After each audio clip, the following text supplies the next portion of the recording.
तो मैंने स्टूडेंट्स को कहा कि अब तुम्हारे लिए एक डेमो कि नॉलेज में और स्किल में क्या फर्क होता है।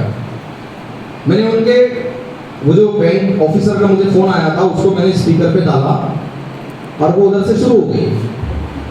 कितनों ने सुना? हाथ उठा के बताओ। ये सब बच्चों ने उसको डेमो को देखा। उसमें क्या हुआ, वो जो बैंक ऑफिसर थी उसने मुझे फोन किया और कहा कि सर मैं कोटक बैंक से बोल रही हूँ और आपको हम लोन देना चाह रहे हैं। मैंने उससे सिर्फ इतना कहा कि I am sorry lady, I am not able to understand Hindi, can you please speak in English. तो अंदाजा लगा सकते हो कि उसके होश उड़ गए होंगे, जबकि उड़ना नहीं चाहिए। वो बैंक में जॉब कर रही है, कम से कम वो ग्रेजुएट है। हम ये अंदाजा लगा सकते हैं कम से कम क्या है, वो ग्रेजुएट है, उससे ज्यादा भी हो सकती है। तो मैं ये डेमो देना चाह रहा था कि वो कम से कम ग्रेजुएट तो होगी, ठीक है, इतनी बड़ी पोस्ट पे वो जॉब कर रही होगी, सैलरी कम से कम 25-30 हज़ार तो उसको होगी, ठीक है। उसको दिन में से 10 बार लोग मैम मैम मैम बोलते होंगे, उसका रेपुटेशन भी अच्छा है। लेकिन मेरे एक स्टेटमेंट ने उसकी पूरी हवा निकाल दी। मैं उसको बार बार बोलता था I am not able to understand Hindi, can you please speak in English. तो वो थोड़ी देर के लिए चुप हो गई। फिर वो बोलने लगी कि सर मुझे इंग्लिश समझती है लेकिन मुझे बोलनी नहीं आती। मैंने कहा अच्छा, उसको इतना ही समझ रहा है कि मैं उसको जवाब दे रहा हूँ, उसका मतलब मुझे हिंदी समझ रही है। पर मैं उसको बोल रहा I am sorry lady, I am not able to understand, can you please speak English. तो वो इतनी परेशान हुई।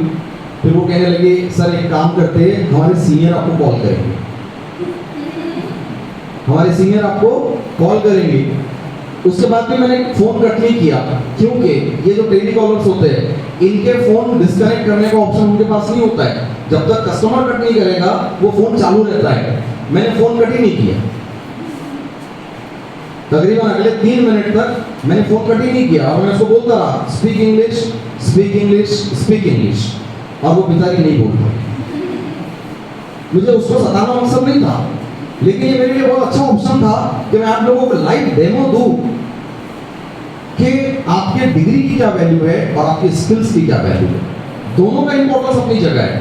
आप डिग्रीज लेकर, जैसा मैंने पहले दिन कहा था, डिग्रीज लेकर आप एक मकाम तक पहुंच सकते हो, लेकिन वहां टिकना है तो स्किल्स आपको चाहिए, ठीक है।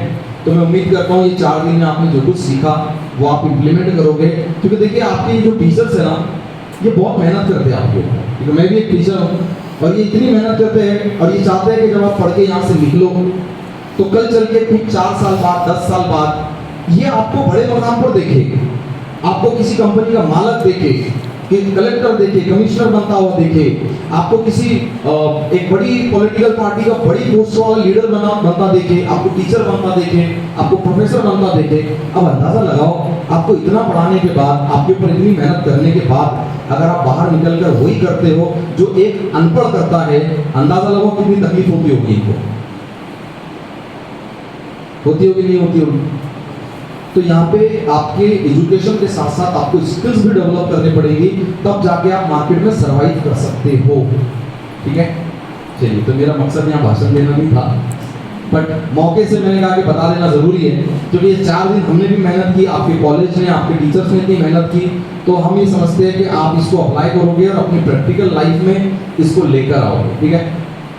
अब मैं अक्सर वैसे तो बहुत शेर शायरी करता हूँ, लेकिन हमारे पॉइंट्स इतने होते हैं ट्रेनिंग के कि हमको मौका नहीं मिलता, लेकिन मैं एक शेर आप लोगों को